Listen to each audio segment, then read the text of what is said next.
All right, hi everybody. I am going to do a kind of walkthrough of Lady Susan with you. We'll see how far we get. I'm going to basically just go through each of the letters and sort of draw your attention to some key elements, okay? So this is, of course, Lady Susan by Jane Austen. She wrote it around 1794, 1795, but it wasn't published until well after her death, nearing the end of the 19th century. So a good 70 some odd, 80 years after she wrote it, did it become available to people, for people to read. You might see why as we go through it. It's quite scandalous in some respects. So a couple things to keep in mind is that this is an epistolary novel, which means, the fiction is that somebody, a real person, Lady Susan Vernon, was sitting down and writing to her dear brother, Mr. Vernon, from a place called Langford in December. Okay. One of the things that you might also be interested to note is that Lady Susan does, she has very different ways of speaking to different people. Here in letter 1, she's writing to her brother, Mr. Vernon, and she's using all kinds of language that's, about how he's going to profit her, right? This visit to him will give her profit and pleasure, right? And that she's reminding him that he invited her as well. She wants to be acquainted with a sister, that is her brother's wife, Mrs. Catherine Vernon. He wants to be acquainted with and introduced to a sister whom she has long desired to be acquainted with. So they've been married for several years. They have several children, right? And she has never met her brother-in-law's wife. So that's just important to note, interesting to note. She's staying at Langford right now, but her kind friends here are and she says, at any rate, that her kind friends are urgent and want her to prolong her stay. But she says that they have hospitable and cheerful dispositions that lead them too much into society for my present situation and state of mind. And what do we mean by that? Well, Frederica's father, her daughter, and Lady Susan's husband has recently died, okay? So he had a long illness, and then she died, and during that illness, Lady Susan says she was prevented from being as attentive as she wanted to her daughter here. She claims that she wants to be made known to her brother-in-law's children.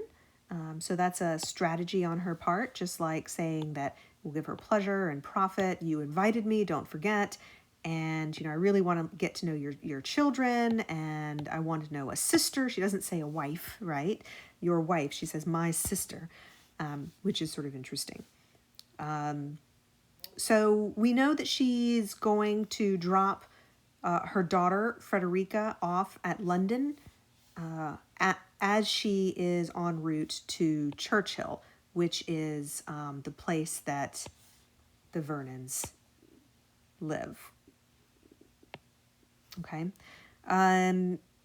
She also concludes this letter by saying that it would give me the most painful sensation to know that it were not in your power to receive me.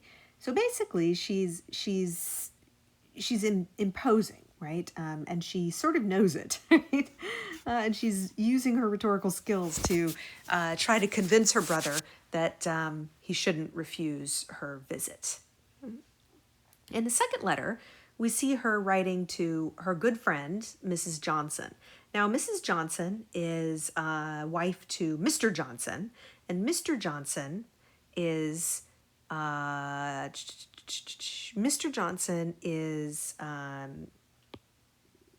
the guardian of Mrs. Mainwaring, or Mannering, right?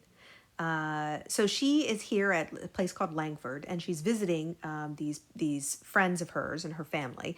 Mr. Mannering, whom she's having a covert affair with, actually not so covert affair with, his wife, Mrs. Mannering, who had been the ward of Mr. Johnson, Alicia Johnson, and Lady Susan's good friend, and their daughter, Mariah Mannering. Okay, while she was there, Sir James was also there.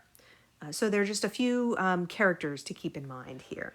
So she is addressing Alicia Johnson, and she's giving Alicia Johnson, Mrs. Johnson, a very different picture of what's happening, right? She says, at present, nothing goes smoothly. The females of the family are united against me, right? She was warned, right? But because Mannering is so uncommonly pleasing, right? She sort of couldn't resist, right? But she was also, worried for herself.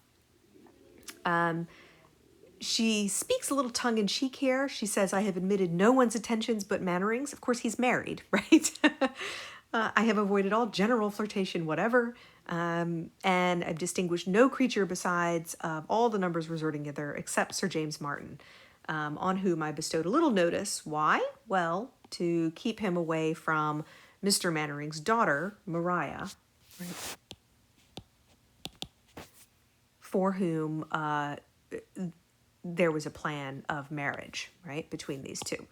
And she did it. Why? Well, because of the sacred impulse of maternal affection, the advantage of my daughter. So she basically wants her daughter to marry Sir James Martin. And under her influence, he did make proposals to her for Frederica, but her daughter Frederica set herself violently against the match, did not want it at all. Lady Susan says she has herself more than once repented that she did not marry him, right? But then she goes against that again and says, if he were but 1 degree less contemptibly weak, I certainly should have married him. But she says, sort of full of herself, right? I must own myself rather romantic because riches only will not satisfy me. She needs something else in addition to riches, right?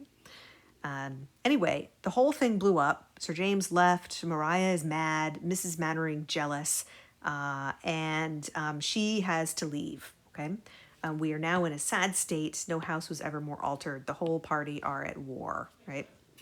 So she is going to Churchill, and on the way to Churchill, she's going to stop off in London, right? Visit with Mrs. Johnson and drop her daughter off at the school, okay?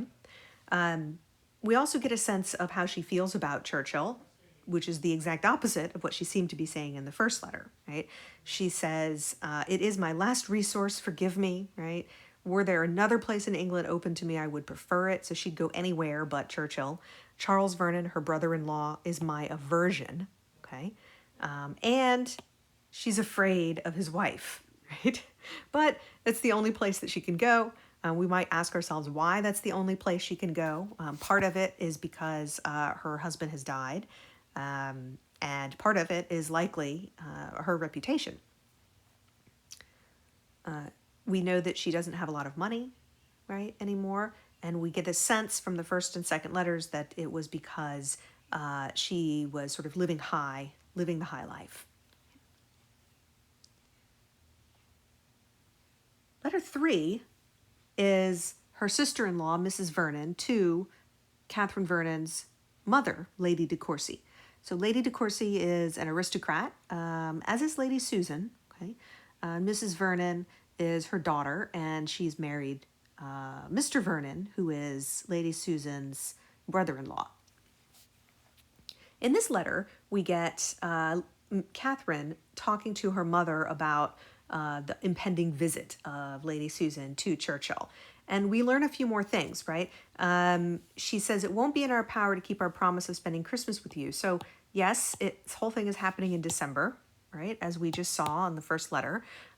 She has plans to spend Christmas with her mother, right? And her mother's family. But she can't do that now because Lady Susan has declared her intention of visiting us almost immediately, okay? She doesn't know how long it's going to be, and she was not prepared for such an event, and she doesn't really know why she's coming. uh, she thinks that her husband was a little too kind when last they spoke. He felt it was proper to render her pecuniary assistance that is money, okay, because she's poor now, relatively poor now, because her brother, her husband, Mr. Vernon's brother, died. So anyway, she is expressing the worry and anxiety that is sort of in her heart. We hear here from Catherine that Lady Susan has these attractive powers that she is celebrated for, okay? And she says Lady Susan will have to use those attractive powers if she hopes to gain any share of my regard. So she's on her guard toward Lady Susan, right? She shall endeavor to guard herself against the influence of those attractive powers, okay? As long as they are not accompanied by something more substantial. So she's very attractive, she can influence people, but Catherine Vernon is saying that those powers of attraction and influence need to be accompanied with something substantial and meaningful, right, in order to change her mind.